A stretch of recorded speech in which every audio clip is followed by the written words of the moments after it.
So, Lieutenant Eric Jackson, ERICJACKSON, City of South Fulton Fire Rescue.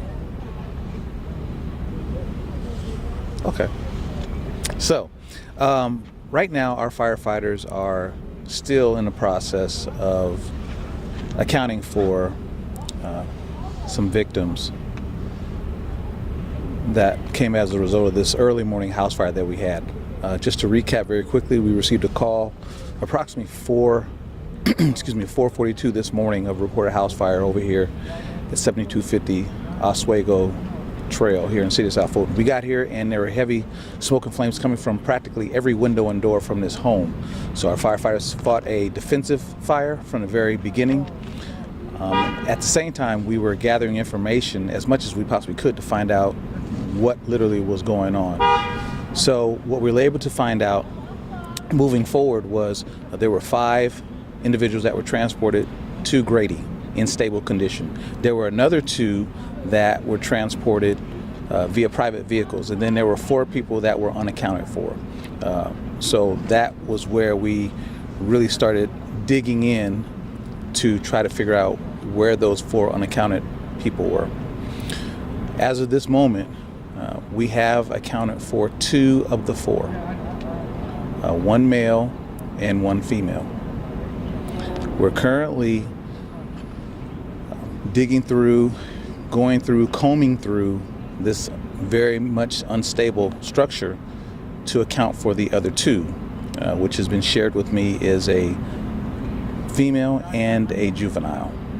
Now, at this point, no names, no ages have been given to me at this time.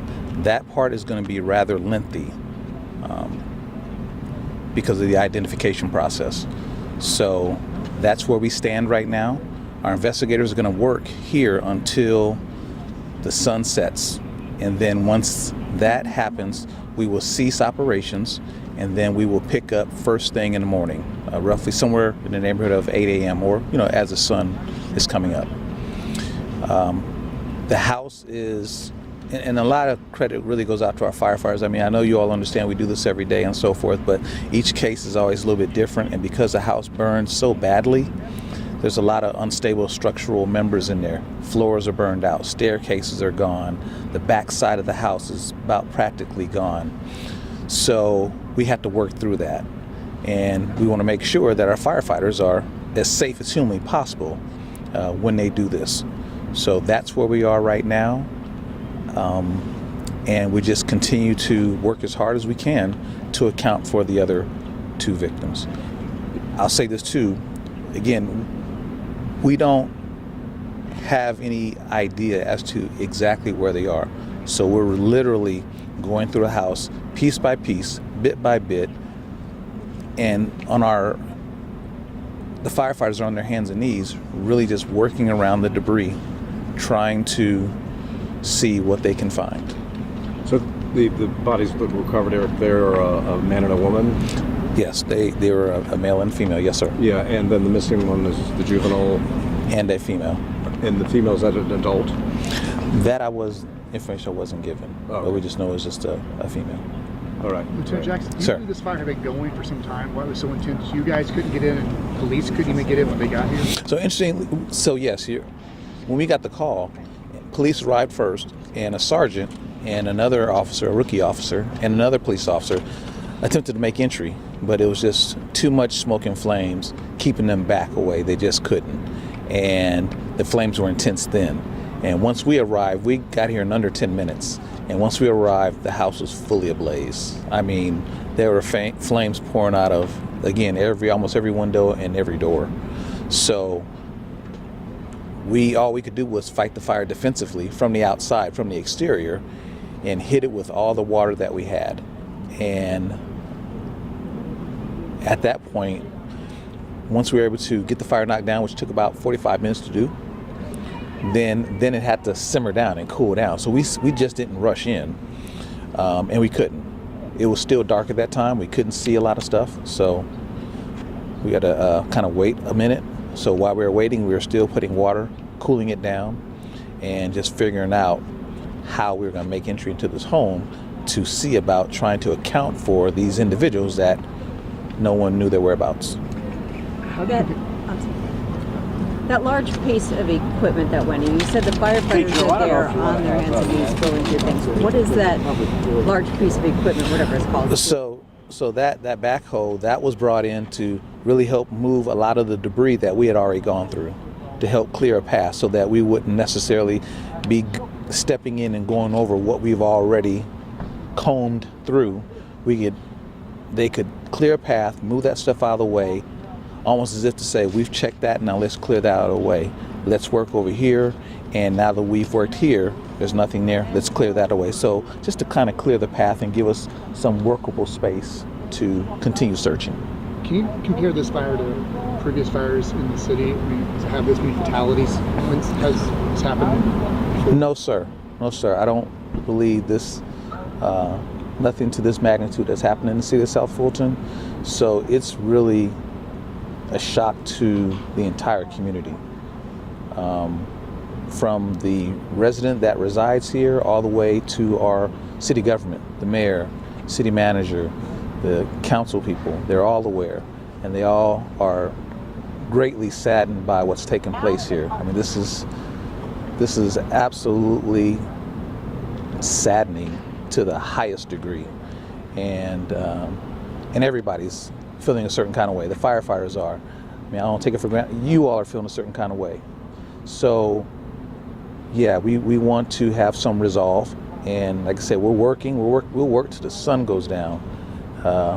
But we can only do so much with the daylight that we have, and we'll keep plugging away, we'll keep going at it, we'll keep digging, we'll keep searching until we can't. All of these, so 7 survived, 4 missing, presumed dead. Are all 11 of these people kin? Do they all live here together? Any idea?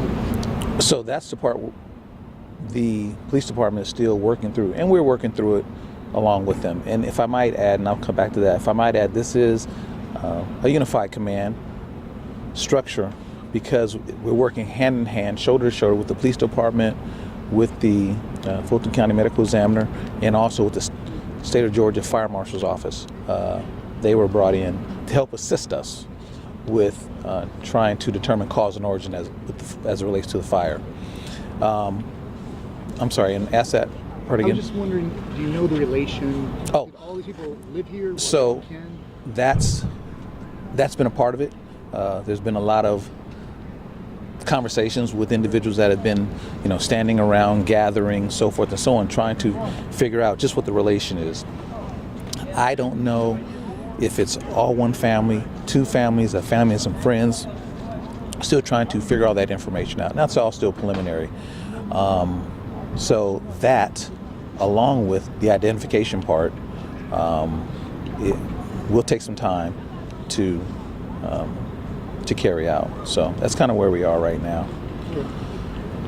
And the cause, obviously, is still cause. Yes, ma'am. Yes, ma'am. Cause is still under investigation, and like I said, we're working. We have folks that are really just doing their very level, but they're doing their jobs, and this is no different than any other type fire that we would put forth the same effort to do. But in this particular case, we're trying to account for at least 2 other people now. So their focus is different, their drive is different,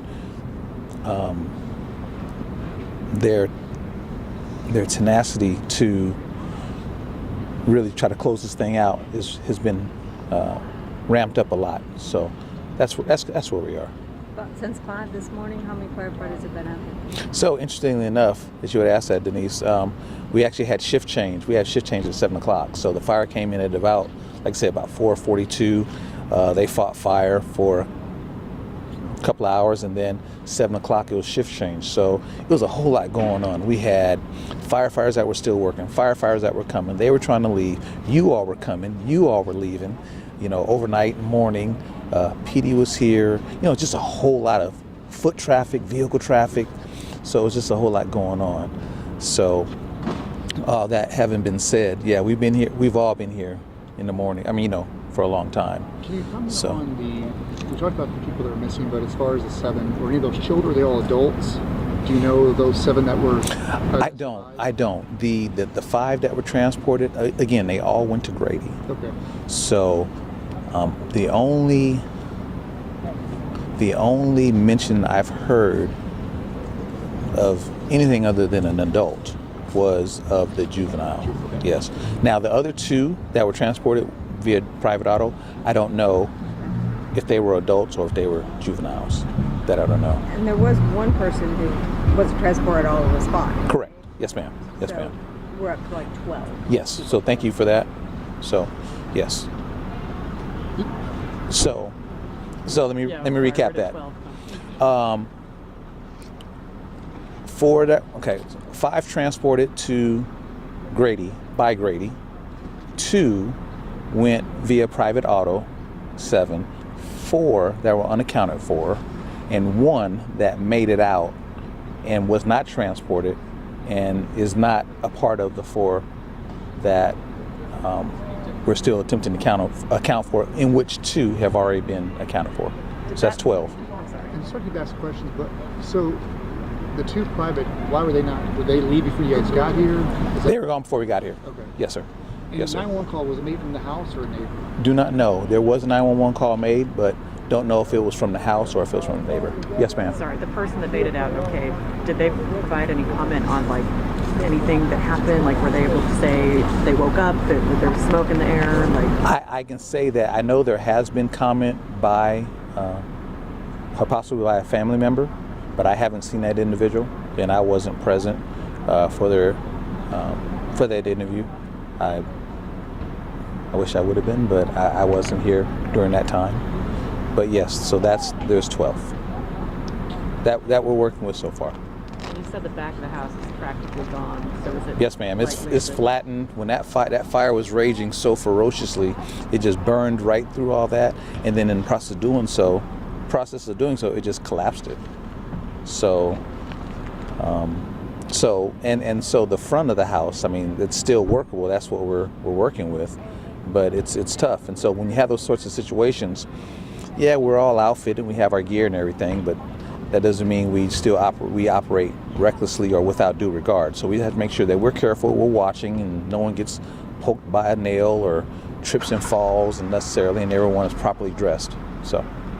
And obviously the cause is still under investigation, but Yeah. at this point, is it accidental? Is it being looked at as possibly set on purpose, or is that just still all up in the air? So the cause is still under investigation for cause and origin.